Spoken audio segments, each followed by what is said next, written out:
también se compró un gorro ruso cuando estuvo allá y todo estamos hablando de mediados de los 90, entonces había mucha gente en las plazas en San Petersburgo vendiendo todo lo que había sido del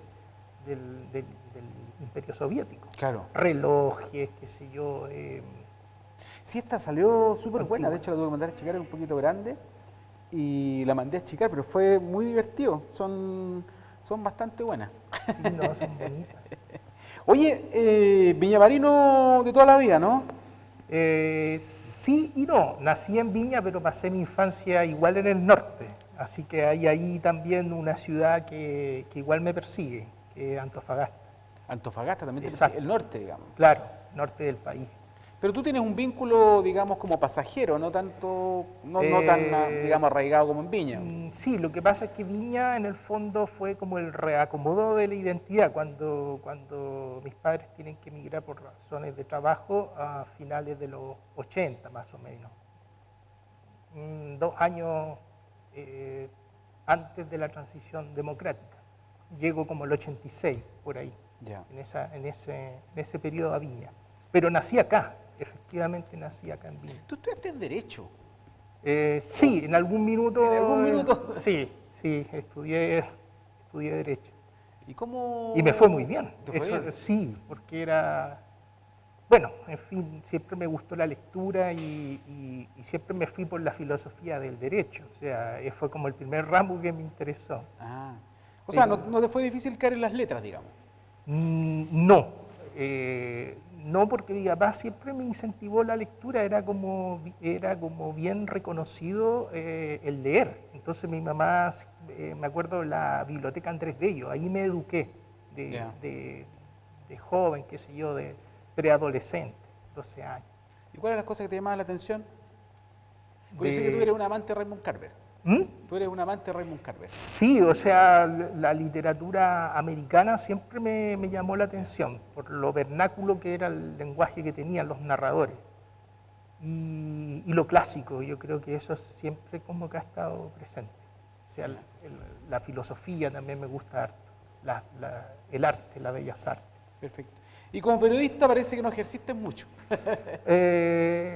Sí, ejercí, pero nunca fui como ese periodista así como detrás detrás de la... Detrás de la noticia. Exacto. No sé si se puede decir acá en televisión, los buscatraseros, qué sé yo, que están, digamos, con las cámaras y te las ponen encima del... No, ese tipo de periodista que no tuve como ese desplante, no me interesaba el periodismo, digamos, de contingencia. Pero sí el periodismo me parece que tiene esa cosa de lo investigativo. Igual yo creo que lo tengo, pese a que... Sí, pues cuando uno escribe igual hace investigación, Sí, ¿no? hago investigación, Sí. sí, de todas maneras. Yo tengo la idea que yo tengo sobre ti es que tú eres como muy lector, más que escritor, digamos. En el fondo igual escribes, ¿cierto?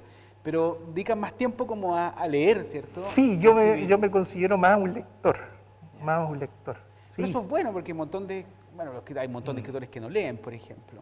Y yo creo que es como súper necesario, ¿no? Claro que sí. Sí, o sea, un buen lector genera igual escritura. Perfecto. Es como un estímulo. Y de ahí pasar a la dramaturgia no fue difícil.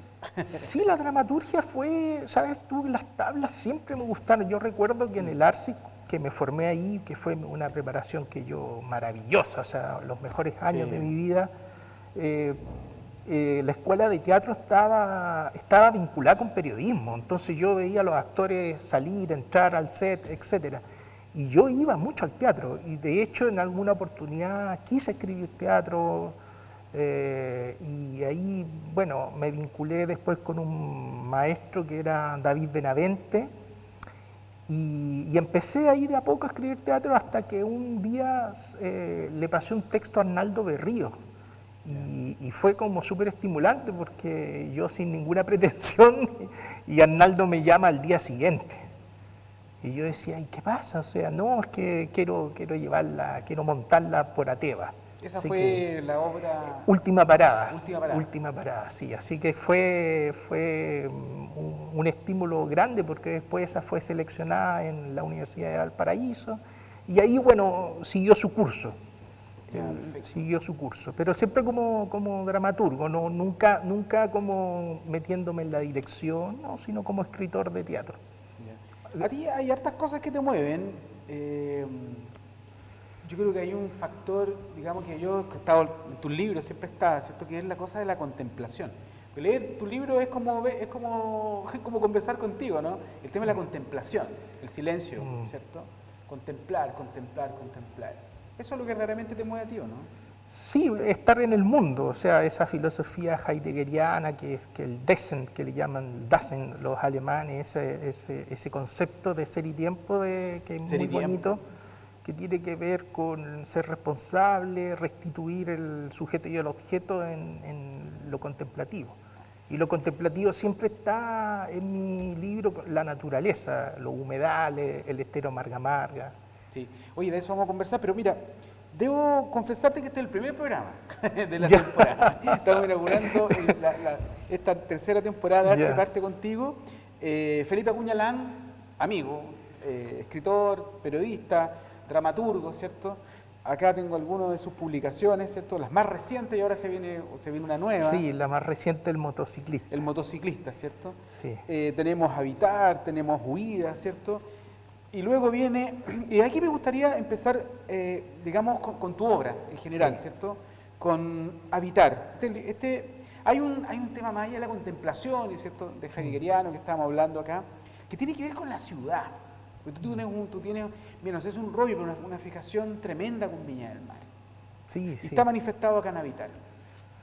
Sí, sí. En el fondo es la posibilidad de construir una ciudad imaginaria también, porque todo esto parte también por levantar rincones ocultos. En el caso de las galerías que están un poquito invisibilizadas, quise armar un micromundo con las galerías Viña Marina, que en los años 80 cumplieron una labor económica bien importante, que fue levantar la economía que está de capa caída. Y las galerías tuvieron su momento, en los 80, la Galería Florida, la Somar, la Maquena, y para mí fueron importantes porque parte de la fundación de la educación literaria Viña Marina se dio en la Somar, en la segunda etapa de la librería Altazor. Y eso conformó un fenómeno sociocultural en Viña, de todas formas. Fueron más de 30 años de educación literaria. Claro, porque uno dice Viña del Mar, la ciudad jardín, y la entiende como básicamente una ciudad turística, y se le asuma a Valparaíso como la ciudad bohemia de creación, pero sí. Viña del Mar tiene una cantidad de historia. No, De hecho, la Bombalo, ¿no? Exacto, Viña del Mar, por ejemplo, si uno escarba, de partida la Escuela de Bellas Artes tiene una tradición partiendo con el gran grabador Carlos Hermosilla, Carlos que Hermosilla. acá Rivera Scott ya en tu programa anterior lo habló. Y grandes escritoras, Wills Montt, la María Luisa Bombal, la Teresa Hamel, el mismo Pessoa Belli trabajó acá en Viña, y vamos escarbando y sumando, y hay mucha riqueza, como te decía. Entonces, hay otras viñas por investigar. Los grandes festivales de cine se hicieron acá Claro. en la década de finales del 60 acá en el Cine Arte. Los festivales de jazz, la música. Pero Habitar también tiene algo como, yo cuando lo leí, tiene algo de novela un poco policial, ¿no? Tiene Sí, un misterio ahí sí, entre medio, sí. que se conectan todos estos lugares del centro de Viña del Mar, las galerías, ¿cierto? Que tú hablas. Exacto. Exacto, sí. Sí. Habitar. Después tienes, este es el último, ¿no? Ese es el último, Y sí. que también habla sobre eh, un personaje que recorre la ciudad. Claro, claro. Viña del Mar también. Sí, sí. Y si tú te fijas en el epígrafe, una película que a mí me encantó de Nanni Moretti, que se llama Querido Diario, que era un tipo Ya. que andaba en una Vespa y él hacía una disección de los nuevos ricos que se habían apropiado de la clase media de los departamentos antiguos de la Roma antigua. Y yo la vi, imagínate, era joven, habrá sido el 92, 93 esa película. Y a mí se me ocurrió ese procedimiento dispositivo de por qué no hacer un motociclista anónimo que recorre la ciudad de Viña, que se pierde, y donde no hay espacios temporales. El tipo puede estar en el Jardín de Luxemburgo, de repente pasa al Jardín Botánico, y del Jardín Botánico puede pasar a otro país, así como que las puertas son espacios temporales. Claro. Y eso lo encontré interesante de hacer. Pero en el motociclista tampoco, más allá, digamos, este recorrido que hace este personaje por la ciudad, se cambia para allá, no deja de estar de lado un poco la crítica, ¿cierto? Sobre todo el tema inmobiliario, ¿no? Que es lo que está sucediendo en Viña, ¿no? Sí, sí, sobre todo que no hay como una voluntad todavía muy clara de los procesos de qué vamos a hacer con la ciudad. Un buen plan regulador, todavía eso está en veremos. Hay varias cosas que están como en el tapete. Por nombrar dos ejemplos, si efectivamente en la ex petrolera se va a hacer o no un parque Las Salinas, que yo creo que es lo más adecuado para mantener ese pulmón. Lo que va a pasar con Sello Oriente, que ya se detuvo la expropiación de esas casas y fábricas, digamos, de vulcanización, etcétera. Hay muchas familias que viven de ese rubro. Hay un sector bien interesante ahí. Y afortunadamente está paralizado la expropiación, pero eso tiene una narrativa que a posterior va a seguir, porque Serviu lo más probable que va a presentar una apelación a la Corte Suprema, porque se quería desmantelar todo ese sector para unir después con Avenida Benidorm. Ya, perfecto. Sobre todo porque claro, el grupo Angelini es dueño de toda esa parte de las ex petroleras, o sea, hay una cartada de dinero impresionante. No, y aparte que es un sector así como súper apetecido por montones. Pero totalmente, porque los suelos planos en Viña son escasos. El Viña en general no es muy extenso, se extienden los cerros, pero en el plan es muy limitado. El metro cuadrado es carísimo. Sí, no, es muy cara la ciudad. No, y uno la ve desde arriba, de hecho ayer venía bajando por ahí, por Aguasanta, me acuerdo, y es una ciudad llena de edificios, o sea, como que es como, no sé, era como bajar a cualquier ciudad europea grande, es como Japón de repente me imaginé, lleno de edificios, no rascacielos, pero es una invasión así de cemento, y fue como bien extraño, porque entre medio de la corta, el Marga Marga. Claro. Esta división. Y estos famosos coipos que habían ahí cuando le comento a amigos, hoy si aquí habían coipos, decía, pero como un coipo, si un coipo es carísimo, la piel del coipo, ¿cierto? Pero existían estos animales. Sí, son unos roedores que son oriundos de América. Antes de los ratones son introducidos por el conquistador español, y los coipos están antes, entonces tienen ciudadanía, tienen pasaporte ciudadano. Así que igual, sí, yo hace rato que bien digo, vi un coipo el año pasado en una caminata que hice en plena pandemia en la laguna Sausalito. Vi uno entre unos juncos ahí como escondido y lo vi, sí, claro, lo vi el año pasado. Hace rato que no veía coipo. Qué divertido en una ciudad que uno dice, chuta, ciudad jardín, ciudad bella, pero tiene sus bemoles también. Sí, claro. Es una ciudad que tiene mucha pobreza también, ¿o no? Sí, es que la ciudad bella parte de un falso concepto que si uno se remite a las ideas platónicas, la belleza está dada también de acuerdo a la justicia social. Claro. O sea, la idea de la belleza está dada en eso. Pero bueno, la ciudad, esto es como un concepto muy de la bella época, del 1900 y del concepto de ciudad balneario de los años 30. Y claro, y falta como integrar otras capas de Viña. Viña es muy diversa, los cerros tienen otro tipo de sociabilidad, Forestal, Miraflores, Santinés, que son cerros históricos, que posibilitaron, digamos, la clase obrera, las grandes fábricas que había en Viña. Por nombrarte una, la más emblemática, la CRAP. La refinería de azúcar. Que todavía tiene la famosa Sí, población... todavía se puede ver los vestigios industriales, sobre todo si uno recorre la población Javier Riesco, donde yo almuerzo regularmente en el Cosmopolitan. Ya. que bueno, hemos ido, porque Sí, ahí esas hacen el picadas. mejor puré picante con el asado, ¿cómo se llama este? Claro. Eso es muy curioso porque uno dice, oye, en Viña hay unas tremendas picas, y dice, pero no, pues si eso es Valparaíso. No, si en Viña No. también existe este mundo, que es Eh, el mundo, digamos, social, ¿cierto? El casino social de Viña, pues, donde tú puedes comer pernil exquisito, el pan marraqueta con el pernil este, el sándwich y las pescadas, que la hacen súper bien, las Oye, brochetas de pescado. y este libro, este es un libro de relatos, Sí, huidas. sí, Este sí. es tu primer libro, ¿no?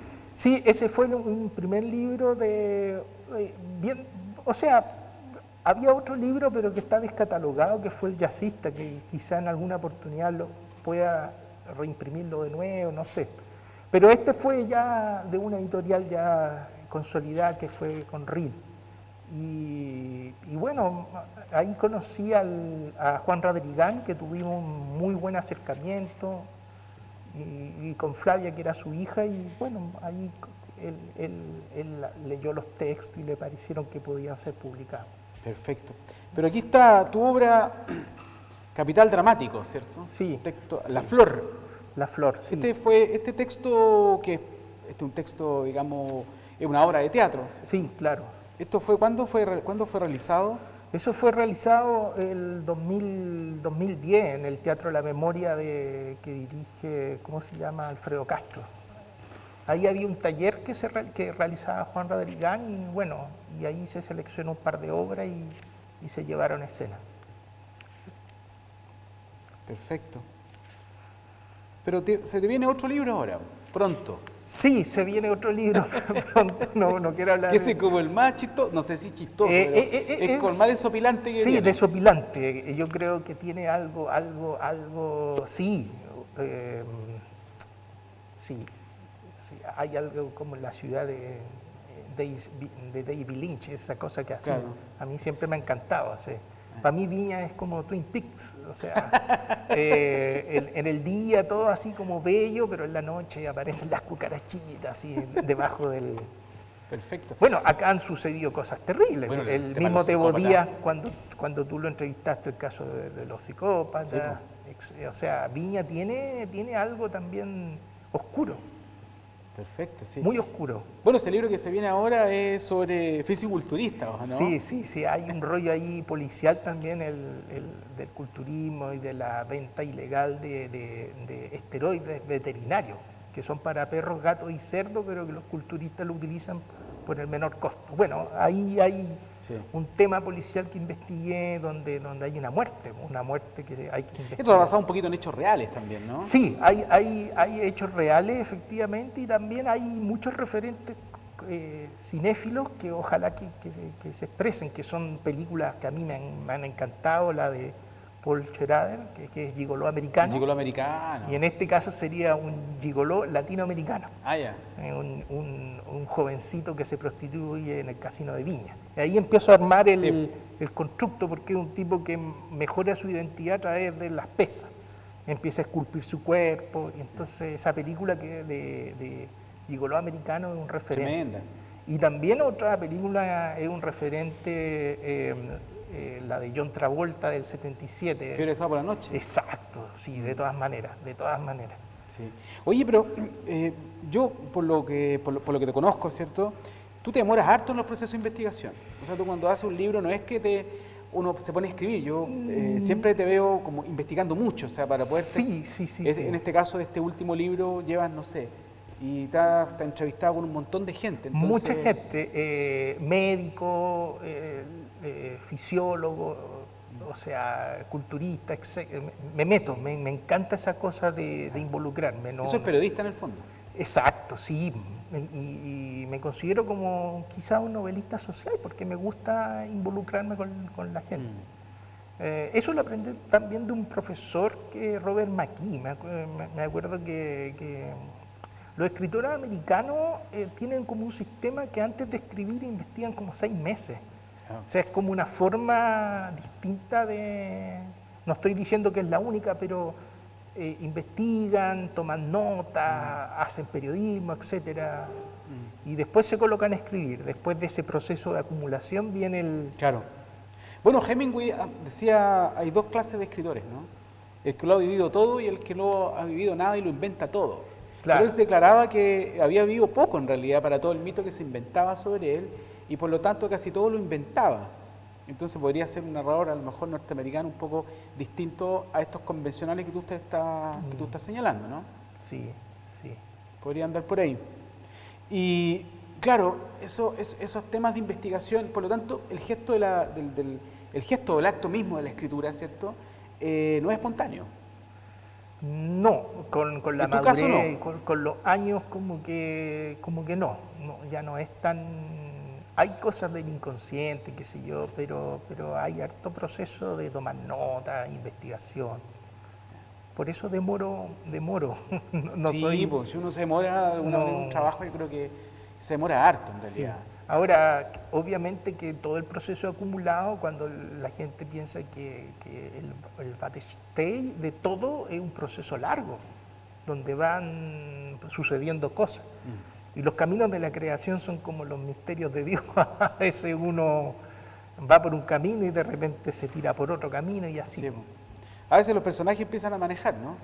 Claro que sí, sí, los Y personajes eso, empiezan, y eso sucede habitualmente. claro, Se te arrancan, toman exacto, vida propia, que exacto, sí. puede ser como lo más complicado.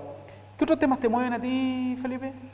Ah, ya, el tema social que ya me lo nombraste, el tema de la Mm, investigación, a veces el tema medio linchano, ¿no? Esa cosa como un sí, poco me gusta oscura. mucho caminar por la ciudad, mucho. Yo todos los días me pego caminatas por el sector de la parte sur, suroriente de la ciudad, por decirte, me encanta la Arlegui con entre Batuco y Peña Blanca, calle Yayay, que es la parte como industrial de Claro. Viña. De mercado municipal a veces me pego caminatas del Estero y llego a Puente Casino. Esas caminatas me producen extrañamiento. He hecho también observaciones, me he parado en la última en Aguasante y he bajado por Nueva Aurora, por todo ese, ¿Ya? hasta llegar al centro de Viña. Eso lo hago habitualmente. O de repente me bajo en una micro en Camino Real y me coloco a caminar, me vuelo. Y sobre todo con la música de jazz, que me fascina, la música de cámara y de jazz fusión. Es como Pero si siempre. tú eres que trasladarte ciudaria es exactamente lo mismo, ¿no? Yo creo, O es Viña lo que te acostumbra. o sea, Viña me gusta por la cosa como de la naturaleza y el mar, pero no, Pero imagínate escribiendo esto parecido en Antofagasta. Ojo. sí, Antofagasta es mucho más duro, es como, por ejemplo, un escritor que me encanta que es Rodrigo Bolaño. Bañados, Bañado, sí. Bañados, que tiene una literatura más dura porque el paisaje geográfico es menos glamoroso. Entonces, y allí también han pasado cosas importantes. O sea, tú te En el podrías norte. declarar como un escritor territorial, ¿o ¿no? Que está, yo no sé si está muy de moda esa palabra, un Sí, poco está como un manoseada. poquito... Manoseado, yo creo, sí, ¿no? sí, claro. Lo territorial está como yo creo que sí y no, sí y no. Igual es como una cosa que está en continuo procedimiento que se está desarrollando, no es algo que está ya acotado. Pero eso no quiere decir que no me interese la ciudad. O sea, de todas maneras es parte de mi trabajo. O sea, cómo uno se vincula con la ciudad, cómo uno dialoga con las Claro. distintas ciudades, que es Viña, porque encuentro que Viña igual tiene diversidad. Lo que pasa es que hay que descubrir eso, Hay que ir descubriendo. hay que descubrirlo. O sea, Y esto es observación, como un motorista. exacto. Si uno se deja ver solamente por la forma, por la visualidad, no va a descubrir esas otras viñas. Y hay otros escritores también que son interesantes, que han aparecido en Viña, en poesía, en narrativa, que, que creo que van a ser, a posterior, van a ir desarrollando sus obras. Perfecto. Todo gran escritor quiere escribir de repente como siempre he tenido esa idea, como la gran obra sobre la gran ciudad, o una gran obra, ¿cierto? ¿Cuál sería para ti tu gran obra, podríamos decir? No lo sé, muy difícil. O muy cómo difícil. tú la ves venir, o cómo podría aparecer, por ejemplo. Pero es una lucha constante, ¿eh? Sí, o sea, no me Esa imagino hacer creación. una Manhattan Transfer a los Claro. dos pasos, o sea, eso eso me es muy, refiero. demasiado grandioso. Pero algo más pedestre, más de lo infraordinario, como lo que hace Georges Perec. Georges Perec, el escritor francés, que ha sido también un referente para mí, porque él, por ejemplo, es capaz de transformar una calle en un personaje, o sea, la calle de una cuadra en París puede ser susceptible de ser literatura. Ah, ok. Y eso me apela. Por ejemplo, una galería como la calle de Cristal, donde está el monumento Bloque Humano de María Irarrázaval, Y la raza, me inspira para poder escribir algo misterioso, qué sé yo, esa escultura donde no se sabe.